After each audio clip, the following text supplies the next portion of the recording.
یہ اس وقت کی بات ہے جب مشرق وسطیٰ کے ہر شہر اور علاقوں میں ایک خوبصورت اور حسین شہزادی کے چرچے عام تھے۔ لوگ ہر بات میں اس کی حسن کی مثال دیا کرتے اور ہر شخص کی یہ خواہش تھی کہ موت سے قبل ایک مرتبہ اس حسینہ کی ایک جھلک دیکھنے کو مل جائے۔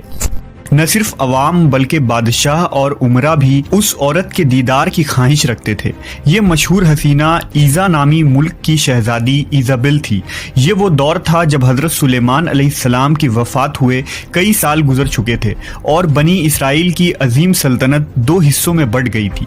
شمالی علاقے میں اسرائیل اور جنوب میں یہودیہ نام کی دو ریاستیں بن گئی تھی۔ اس زمانے میں اسرائیل پر اخیعب نامی بادشاہ کی حکومت تھی جو اسرائیل سلطنت کا 7واں بادشاہ تھا۔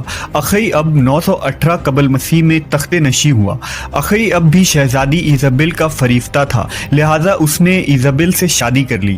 ایزابل ایک خوبصورت اور مغرور عورت ہونے کے ساتھ مشرک بھی تھی۔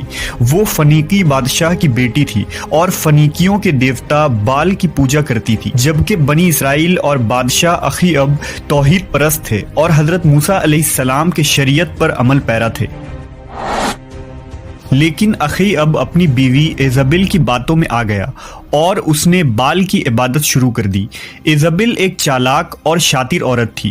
اس نے اخیعب کو اس بات پر راضی کر لیا کہ بال دیوتا کے لیے ایک مندر اور بت کی تعمیر کروائے تاکہ بنی اسرائیل میں بال دیوتا کی پرستش کی اشاعت ہو اور لوگ اس مشرکانہ دین پر آ جائیں۔ لہذا بادشاہ نے اسرائیل کے دارالحکومت سامریہ میں بال دیوتا کا ایک عظیم مندر تعمیر کروایا اور بال کی ایک عظیم بت بھی بنوائی۔ یہ بت سونے کا تھا اور اس کا قد 20 گز تھا۔ اس کے 4 منہ تھے اور 400 افراد اس کی خدمت میں مامور کیے گئے تھے۔ اس مندر کے گرد میلے لگنے لگے۔ بنی اسرائیل اس بت کے پاس آ کر منتیں مانگتے، سونے چاندی کے نذرانے چڑھاتے اور اس کی پرستش کرتے تھے۔ بال دیوتا کی وجہ سے اس شہر کا نام بالبک پڑ گیا۔ لیکن اب بھی بنی اسرائیل میں کچھ لوگ ایسے تھے جو موسیٰ علیہ السلام کے دین پر قائم تھے اور اس باطل دیوتا کی پرستش کو ناپسند کرتے تھے۔ وہ اللہ سے دعا کیا کرتے کہ بنی اسرائیل راہ ہدایت پر آ جائے۔ لہٰذا اللہ رب العزت نے اس قوم کی ہدایت اور رہنمائی کے لیے حضرت الیاس علیہ السلام کو وہاں مابعوث کیا۔ آپ حضرت ہارون علیہ السلام کی اولاد میں سے تھے۔ بائبل میں حضرت الیاس کا ذکر ایلیا کے نام سے آیا ہے۔ حضرت الیاس نے بالبک شہر کو دعوت و توحید کا مرکز بنایا اور لوگوں کو ایک خدا کی پرستش کی طرف بلانے لگے۔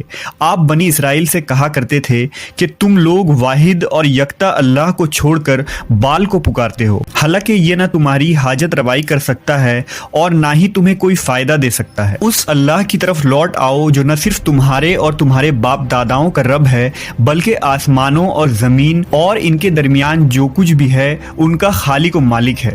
حضرت الیاس علیہ السلام کے اس پیغام کو بنی اسرائیل نے جھٹلا دیا اور صریح انکار کر دیا۔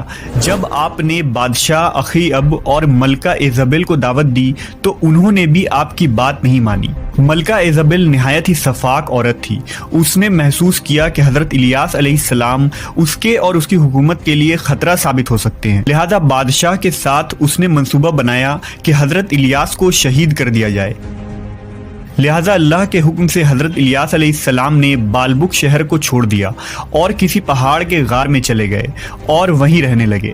آپ کے جانے کے بعد اسرائیل میں قحط سالی پڑ گئی اور 3 سال تک مسلسل بارش نہ ہوئی۔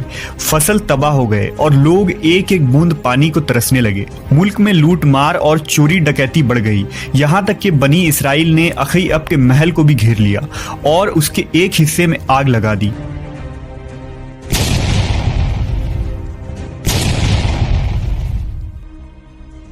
آخر کار اخیعب نے حکم دیا کہ حضرت الیاس علیہ السلام کو تلاش کیا جائے۔ سپاہیوں نے آپ کو کھوجا اور بادشاہ کے درخواست پر آپ دوبارہ بالبک تشریف لائے۔